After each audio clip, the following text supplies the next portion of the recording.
बहुत लोग ये सोचते हैं कि अरे यार मैं तो 10 साल से DJI ड्रोन उड़ा रहा हूँ, मेरे को क्या जरूरत है सिमुलेटर की FPV करने की। अनक्रैश की हाँ। फिजिक्स मुझे अब तक सबसे सही लगी। It was quite crazy. देखो रेडियो से बहुत फर्क पड़ता है। जैसे सबसे पहले लोग कहते हैं यार देखो सस्ता रेडियो खरीदते थे, महंगा बाद में खरीद लेंगे। आप इस हॉबी में घुसना ही चाहते हो, आपको पता है कि आपको ये आगे बढ़ाना है, आपका पैशन है, आपके मन में वो चीज है, तो go for something like a TX16, TX15 और समथिंग लाइक दैट। पहला इस ड्रोन वीडियो फ्री। पे जो जो लोग कमेंट करेंगे उनका ड्रोन फ्री।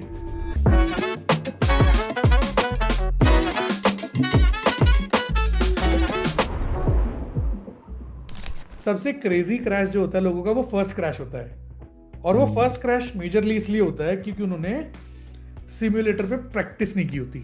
एक एफपीवी सिम्युलेटर है या फिर एक ड्रोन सिम्युलेटर पे प्रैक्टिस नहीं की होती।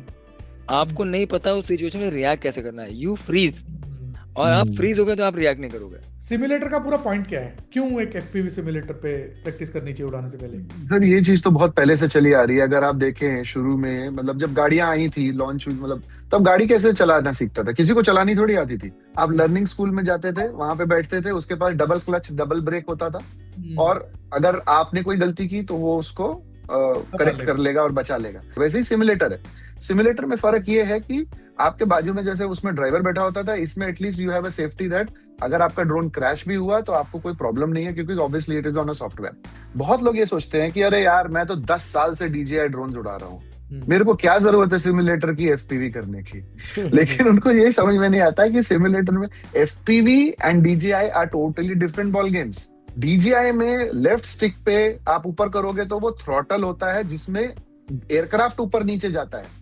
FPV में ये it is power of the Motors, आप जिस डायरेक्शन में उसी में पावर बढ़ेगी। एक एफपीवी सिमुलेटर बेसिकली एक वीडियो गेम होता है, right? It's a video game जिसे आप अपना एक रियल एफपीवी जिसे आप अपना एक correct. Real FPV remote. Remote के साथ कंप्यूटर से कनेक्ट करके हाँ, आप एक असली ड्रोन उड़ाने का मजा एक ले सॉफ्टवेयर सकते में हो। ले सकते हो। सिमुलेटर में कोई खर्चे का डर नहीं है ना भाई, एक बार खरीद लिया हो गया, फिर जितना ठोकना है ठोको। मैंने मान लो सिमुलेटर में प्रैक्टिस कर ली, तो क्या ऐसी गारंटी कि रियल लाइफ में क्रैश नहीं होगा? मतलब actually how close it is to reality? आपका एम जो है वो सिमुलेटर पे करने का है कि सिर्फ आपको आपकी मसल मेमोरी बिल्ड करनी है, that's it. That is the major main aim of a simulator.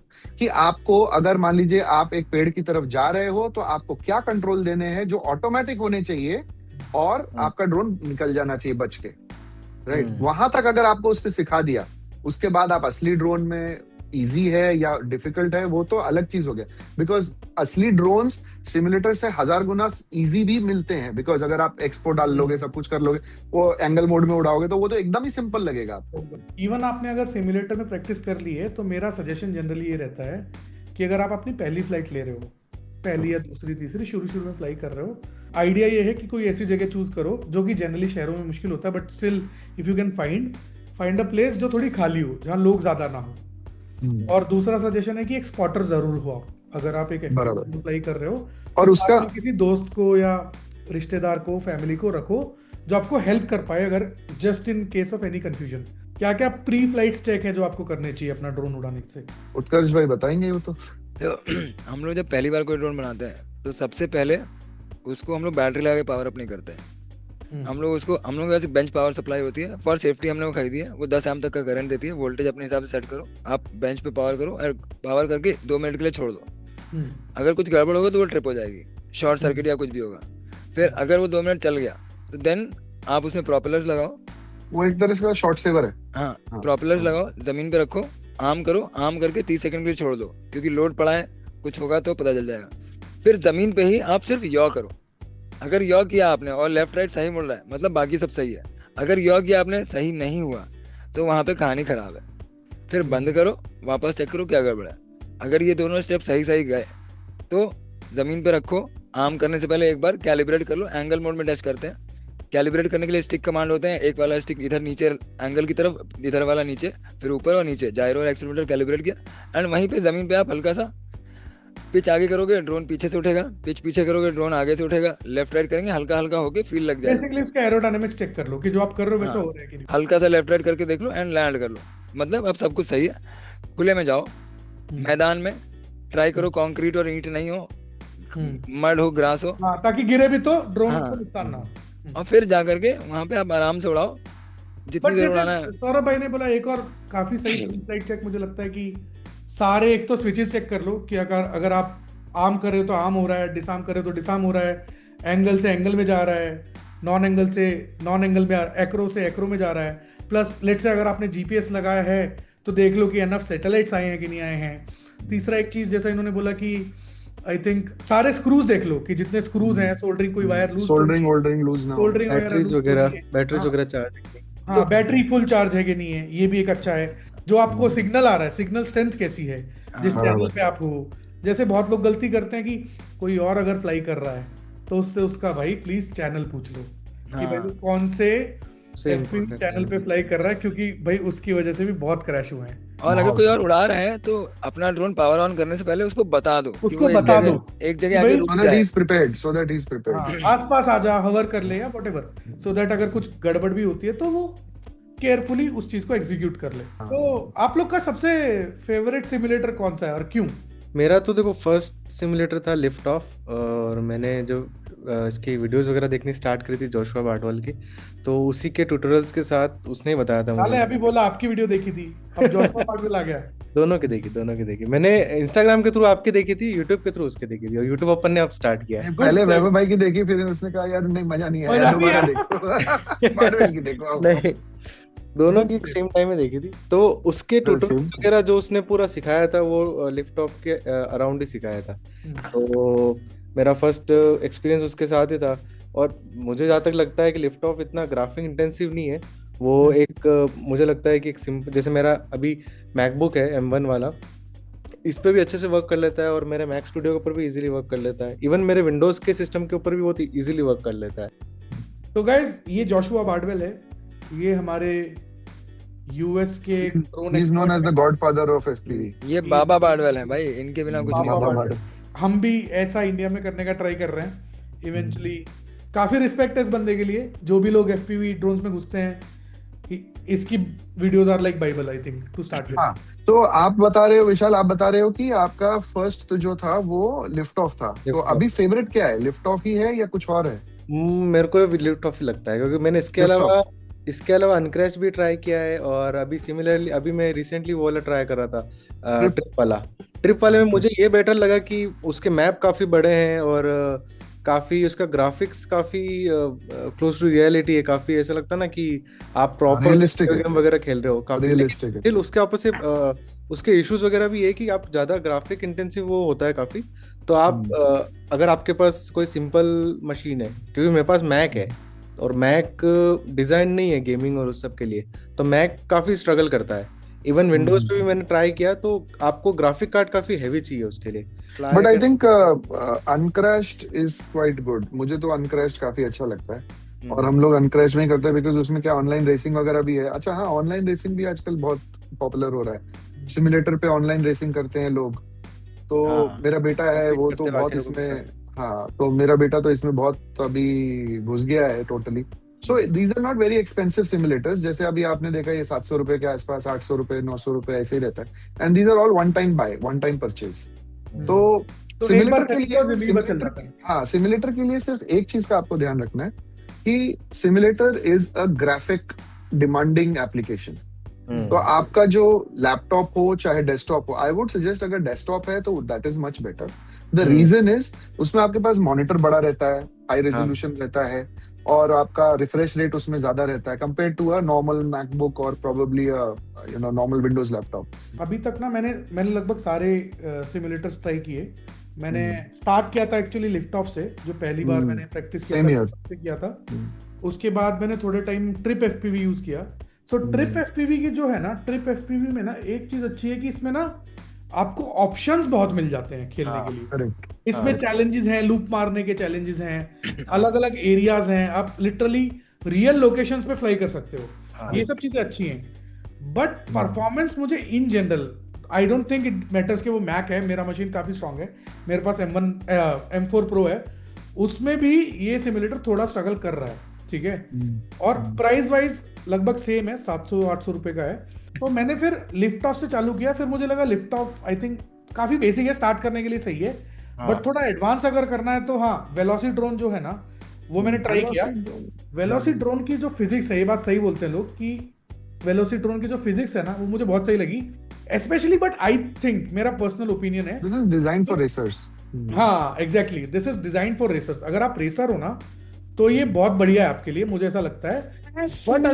But अगर आप एक फ्री स्टाइल पे प्रैक्टिस ज्यादा करना चाहते हो, शौक के लिए, हॉबी के लिए, व्हाटएवर, तो मैं एनी टाइम अनक्रैश्ड को चूज करूंगा। अनक्रैश्ड की हाँ। फिजिक्स मुझे अब तक सबसे सही लगी। जिस तरह के मेरे को लूप्स मारने, पावर लूप्स वगैरह मारने, उनकी प्रैक्टिस कर रहा था, it was quite crazy, it was like really nice.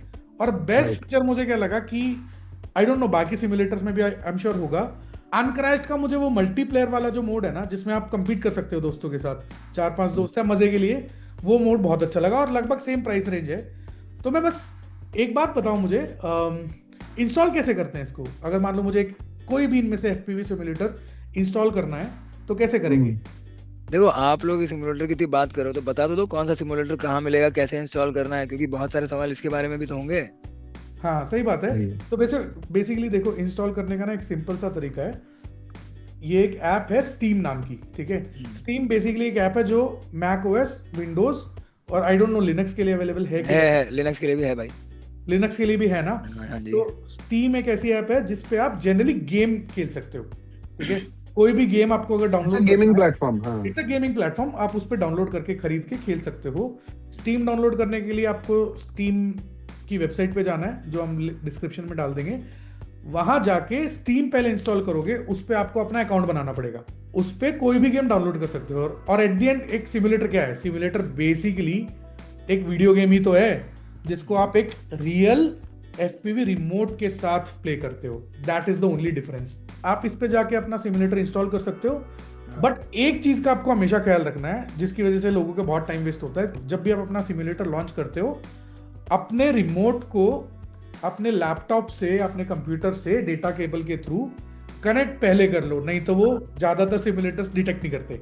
दूसरा एक सजेशन मैं ये दूंगा कि जब भी आप सिमुलेटर लो या सिमुलेटर से स्टार्ट करना चाहो, तो आई वुड सजेस्ट कि आप वही रेडियो यूज करो जो आप एक्चुअल फ्लाइंग में यूज करोगे, क्योंकि आपकी मसल मेमोरी और स्टिक थ्रोज वगैरह उसका जो है ना, वो आपको फिर मसल मेमोरी में आ जाएगा। डिफरेंट रेडियोज में कितना फर्क पड़ता है? देखो, रेडियो से बहुत फर्क पड़ता है। जैसे सबसे पहले लोग कहते हैं यार देखो सस्ता रेडियो खरीदते थे, महंगा बाद में खरीद लेंगे। तो लोग फ्लाई स्काई खरीदते हैं। फ्लाई स्काई के स्टिक मूवमेंट जो है वो उतने एक्यूरेट नहीं होते हैं। तो फ्लाई स्काई वाला रेडियो जब मैं सिमुलेटर में उड़ाता था, तो मेरे को दरवाजों के अंदर से जाके खिड़की से बाहर निकलने में बहुत ज्यादा दिक्कत होती थी। फिर मैंने TX16 खरीदा और मैं वही काम बिना किसी गलती के ऐसा परफेक्टली कर रहा था कि मुझे लगा यार ये मैं अच्छा उड़ाने लगा हूँ या रेडियो ही खराब था। फिर इवेंचुअली मैंने बहुत लोगों को पूछा, सबने बोला नहीं यार वो रेडियो के साथ ही प्रॉब्लम है, क्योंकि वो रेडियो जितना सस्ता है उतने सस्ते में बहुत कुछ नहीं मिलेगा। पॉट्स वाला है वो। फिर मैंने जब हॉल सेंसर वाला रेडियो उड़ाया तो मेरी लाइन एकदम परफेक्ट, मैं दरवाजे से घुस रहा हूँ, खिड़की से निकल रहा हूँ, मैं 4 खिड़कियां सीधे निपटा दे रहा हूँ भाई। और वो फ्लाई स्काई वाले रेडियो में तो मैं इधर से घुसा उधर दीवार में मच रहा जाकर दलादन। नहीं, बट एक बात बताओ, अगर एक्चुअली कोई अगर सही में हॉबी चालू कर ही रहा है ना, जिसको इतना एक्सपीरियंस नहीं है और लेट्स से वो इतना श्योर भी नहीं है कि उसको बाद में महंगा खरीदना भी है, तो कौन सा रेडियो है जो आप लोग सजेस्ट करोगे कि भाई ये रेडियो खरीद लो, ये एटलीस्ट थोड़ा लंबा चल जाएगा, 6-8 महीने 10 महीने? मैं आपको बताता हूँ, देखो कोई भी होगा, हम तीनों में से सब लोग यही बोलेंगे रेडियो मास्टर पॉकेट ले लो, ठीक है। लेकिन मैं ये सजेस्ट करूंगा कि अगर आप इस हॉबी में घुसना ही चाहते हो, आपको पता है कि आपको ये आगे बढ़ाना है, आपका पैशन है, आपके मन में वो चीज है, तो go for something like a TX16, TX15 और समथिंग लाइक दैट। क्योंकि आज नहीं तो 4 महीने बाद आपको ये लगेगा कि ये पॉकेट हो गया, अभी मेरे को दूसरा रेडियो चाहिए। लॉन्ग रेंज जाओगे। महंगे रेडियो में क्या डिफरेंस होता है? फर्क तो बहुत होता है, स्टिक्स का फील होता है, स्टिक्स का, देखिए पॉकेट वगैरह जो है वो सब प्लास्टिक स्टिक्स है, ठीक है। At the end of the day कहीं ना कहीं वो फ्लेक्स करती है, ठीक है। जब आप AGO1 जैसे मेटल ये और CNC मेटल वाले गिम्बल्स आप उड़ाओगे, then you will feel the difference कि आपकी हल्की सी वाइब्रेशन भी, हाथों की वाइब्रेशन, कंपन भी वो उसको रजिस्टर हो जाती है। So it's like saying कि driving a WagonR versus let's say driving a WagonR and a BMW, इतना फर्क है वो। हाँ, इतना मतलब एक सीजन पायलट को समझ में आएगा वो चीज, पर कैसे पहुंचाएंगे वो फर्क पड़ता है। तो आई थिंक आपने ये इसके रिगार्डिंग तो बता दिया कि इसके फील और इसके ओवरऑल एक्सपीरियंस में फ़र्क होता है, लेकिन फिर भी टेक्निकल क्या डिफरेंस होता है दोनों में? तो देखो, अगर टेक्निकल बात करें तो जो सस्ते रेडियो होते हैं उनका जो ट्रांसमिशन पावर होता है लिमिटेड होता है। जैसे पॉकेट है वो 250 मिलीवाट होगा। अगर आपने बॉक्सर खरीदा है तो वो 1 मिलीवाट तक जाएगा, 1000 वाट तक, 1000 मिलीवाट तक जाएगा, 1 वाट तक, ठीक है। बाकी उसके अंदर जो स्विचेस लगाते हैं उनका जो ड्यूटी साइकिल होता है, मतलब कितनी बार ऑन ऑफ कर सकते हो, तो सस्ते वाले में वो उनका लाइफ कम होता है, ठीक है। और जो प्लास्टिक या पावर का मटेरियल बेसिक आपका मतलब ये है ना कि दो चीजें, कितनी दूर जा सकते हो आप, और पेनिट्रेशन और पेनिट्रेशन। तो पेनिट्रेशन और रेंज अगर देखो पावर से रिलेटेड, तो penetration is more dependent on the frequency. कितनी दूर जा रहे हो, क्या डिस्टेंस कवर करेंगे, that is dependent on power. और अगर मान लो आपको 100 मिलीवाट पे 100 मीटर मिल रहा है तो आपको 200 मीटर जाने के लिए 400 मिलीवाट लगेगा, 200 मिलीवाट नहीं लगेगा। इट्स एक्सपोनेंशियल है, वो लाइट की तरह होता है कि स्क्वायर्स में चाहिए होता है, इसीलिए जितना ज्यादा दूर जाओगे बहुत ज्यादा पावर लगती है। हाँ, because ये वाले radio are more like operate in a circular manner, right, मतलब not in a one way manner. अपनी टॉर्च की तरह। पर्सनली देखो, मैंने रेडियो मास्टर पॉकेट यूज किया था, 8 महीने यूज किया था। ड्रोन को जनरली जब अपन शुरू में बिगनर भी होते हैं तो जनरली 500-800 मीटर के आगे कोई लेके नहीं जाता, उससे आगे तो बैटरी खत्म हो जाती है। उससे आगे जाओगे टाइम तक आप सोचोगे ना, अरे 1 किलोमीटर पहुंच गया, जब तक आप लॉन्ग रेंज फ्लाई नहीं कर रहे हो, तो उतने टाइम तक अगर आप ठीक ठाक लोकेशन पे फ्लाई कर रहे हो तो आई थिंक पॉकेट भी काम का है। बट ये डिसीजन हमने तीनों चारों नहीं, मतलब उनके बारे में बता दिया। देखो, हम मेरे पास सारे रेडियो हैं, तो अगर आपको कभी दिक्कत है तो आप वूप मास्टर्स इंडिया की वेबसाइट पे जाइए, whoopmastersindia.com। उसमें नीचे चैट वाला आइकन है, या तो वहाँ पे मैं रिप्लाई करूंगा या मेरी टीम रिप्लाई करेगी। अगर कुछ नहीं हुआ तो हम आपको अपने सपोर्ट वाले ग्रुप में भी ऐड कर देंगे, और वहाँ पे हम में से कोई ना कोई आपको पूरा का पूरा फिगर आउट करवा देगा स्टेप बाय स्टेप कि कैसे क्या है। लाइक हमने इतना सिंपल बनाया है कि आप व्हाट्सएप पे ही रखो यार, बिकॉज हम लोगों को बहुत लोगों ने बोला कि आप कुछ और एप्लीकेशन यूज कर लो। तो आप चार्ज करते हो क्या इसका? नहीं यार, ये फ्री है, हमारी तरफ से सपोर्ट पूरा फ्री है। सपोर्ट पूरा फ्री है, तो अगर आप अपना पहला ड्रोन बनाना चाहते हो तो ये वेबसाइट पे जाके उत्कर्ष भाई से बात कर लो, फ्री में बनवा लो, सपोर्ट होगा और ड्रोन फ्री में बनवा लो। हाँ, इस वीडियो पे जो लोग कमेंट करेंगे उनका ड्रोन फ्री। आप बनाओ, अरे आप बनाओ, ना कोई ना कोई गाइड करेगा आपको। आप सपोर्ट में 100% जितने सवाल हैं सारे पूछो, हम जवाब देंगे। हम चाहते हैं ज्यादा से ज्यादा लोग आए। आई थिंक इस नोट पे कंक्लूड करते हैं। आई होप हमारे व्यूअर्स को आज का टॉपिक अच्छा लगा होगा, और अगर आपको ये कंटेंट अच्छा लगा तो प्लीज फॉलो कीजिए, प्लीज सब्सक्राइब कीजिए, ताकि हम ऐसा कंटेंट आपके लिए और लेके आ सकें। अगले वीडियो में मिलते हैं, बाय बाय।